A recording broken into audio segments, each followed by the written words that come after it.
हे welcome back to my channel Swapnali and Krunali's blog. तर आज होतं आमच्या कृणालीचं बोरन्हाण. तर त्यासाठी आम्ही दोघी थोडीशी खरेदी करण्यासाठी चाललेलो. जास्त लांब नाही, पण आमच्या घरापासून जवळ असलेली रविवार पेठ, आम्ही तिथेच थोडीशी आम्हाला शॉपिंग करायची होती. त्याच्यानंतर वाटेत आम्हाला भवानी मातेचं मंदिर दिसलं. ते खूप छान आहे, तिथे तुम्ही नक्की गेलात तर दर्शनासाठी जा.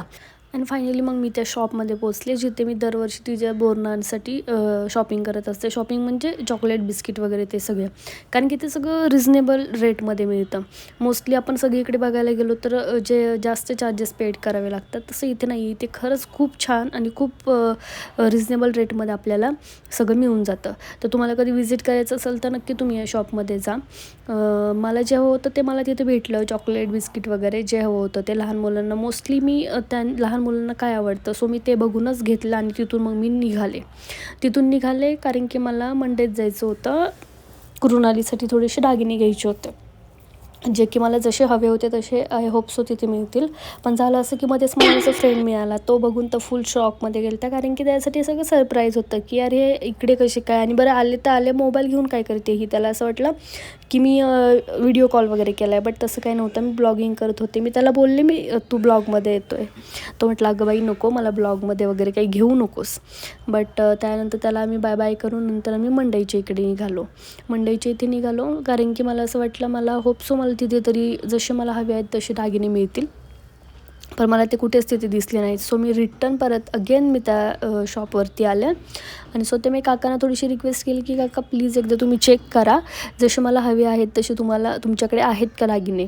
सो काका म्हटले नाही आमच्याकडे तर नाही, आता एकच अवेलेबल आहे, सो बघा तुम्हाला घ्यायचं असेल तर. सो मग काय, माझ्याकडे ऑप्शनही नव्हता. सो मी तो एक दागिना होता ते घेतले आणि रिटर्न घरी आले, बिकॉज मला थोडं डेकोरेशन करायचं होतं.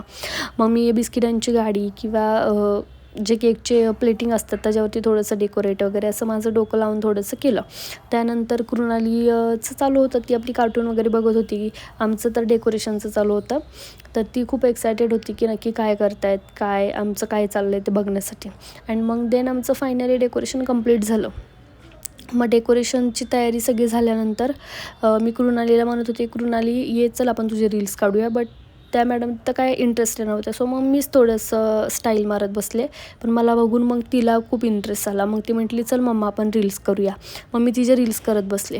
तिने खूप छान पोजेस द्यायला लागली. नंतर मला इतकं तिचं कौतुक वाटलं की मी तिला न काही सांगता वगैरे ती खूप छान छान पोजेस देत होती. म्हणजे खूप छान वाटतं ज्यावेळेस आपली मुलं असतात आणि त्यांना इतकं छान म्हणजे याच्यामध्ये तिला इतका इंटरेस्ट आहे तिचा, की तिला न सांगता ती सगळ्या पोजेस वगैरे सगळं देऊन रिकामी होते. मला तिचं खूप कौतुक वाटतं त्या गोष्टीमध्ये. आणि मला छानही वाटतं की तिला या गोष्टींमध्ये आवड आहे. त्यानंतर मला माझंही आवरायचं होतं, कारण की रात्री हळदी कुंकू होता. सो मग मी पण एक ब्लॅक कलरची साडी वेअर केली. मी पण थोडीशी स्टाईल मारत बसले.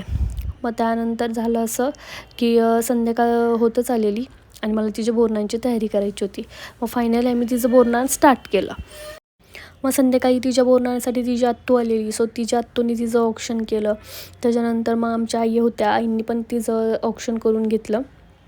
मग असंच एक लेडीज पुढे आल्यानंतर तिची काकू होती. सो तिच्या काकीनेसुद्धा तिचं ऑक्शन केलं. मी आमच्या बिल्डिंगमध्ये मोस्टली ज्या होत्या लेडीज, सो त्यांना मी इन्व्हिटेशन दिलेलं बोरन्हाण हळदी कुंकूसाठी.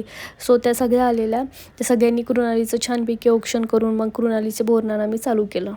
कृणाली तर खूप एन्जॉय करत होती. पण झालं असं की आमच्या बिल्डिंगमध्ये जास्त लहान मुलं नाहीच आहेत. सो मग तिला बिचारीला एकटीलाच बसावं लागलं. 1-2 तिचे फ्रेंड्स होत्या, पण त्या पण तिच्या आजीकडे गेलेल्या.